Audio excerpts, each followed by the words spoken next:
से किया तो परमात्मा कहते कोई याद करे उनको दुख हल्का हो जाए। जिन्होंने किया उन्होंने कहा कोई याद करे उनको तो दुख हल्का हो जाए और कोई भक्ति करे उनकी सुख उनका हो जाए। प्रहलाद एक नन्हा सा बालक था, परंतु उन्होंने अपना सर्वस्व परमात्मा को समर्पित कर दिया। तो पिता ने कहा खौल पे तेल के अंदर डाल दिया, जलती चिता में बिठा दिया, पागल हाथी के पैरों तले को चलवा दिया, सर्पों को ढेरों में डलवा दिया, विष का प्याला पिला दिया, परंतु क्या कोई असर हुआ?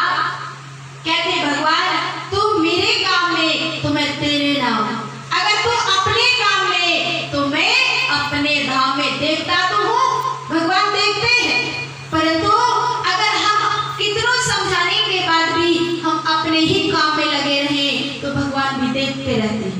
अब क्या करें? भगवान तो हमें अवसर देते, पर अगर हम अवसर का लाभ नहीं उठाए तो परमात्मा का कोई दोष नहीं, उनका कोई दोष नहीं। देव दुर्लभ मानव के तन को दिए, फिर अनेकों प्रकार के वेद शास्त्रों को दिए। वेद शास्त्र केवल पढ़ने के लिए नहीं, वेद शास्त्रों को कहा जैसे आप यहाँ से मेन रोड में पहुंचोगे, आपको जगदलपुर जाना है या रायपुर जाना है, तो आप देखेंगे बड़ा सा बोर्ड में लिखा रहेगा कि रायपुर यहाँ से इतने किलोमीटर है, और रास्ते में कैसे कैसे मोड़ आएगा, और जब जाएंगे तो आपको एरो का निशान देगा। अब आप रोड में जाकर बोर्ड में जो लिखा रायपुर, भाई रायपुर ही तो जाना, रायपुर लिखा है और इतने किलोमीटर लिखा है, एरो का निशान भी दिया है। अब आप जाकर के रायपुर देखकर वहां बैठ जाओगे तो क्या रायपुर पहुंच जाओगे? सुबह से शाम हो जाएगी पर आप कभी रायपुर नहीं पहुंच सकते।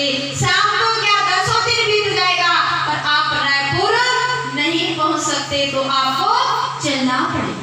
ऐसे ही जो वेद शास्त्र है उनको हम केवल पढ़ते हैं, बड़े मस्त हो जाते हैं, पर आत्मज्ञानियों ने कहा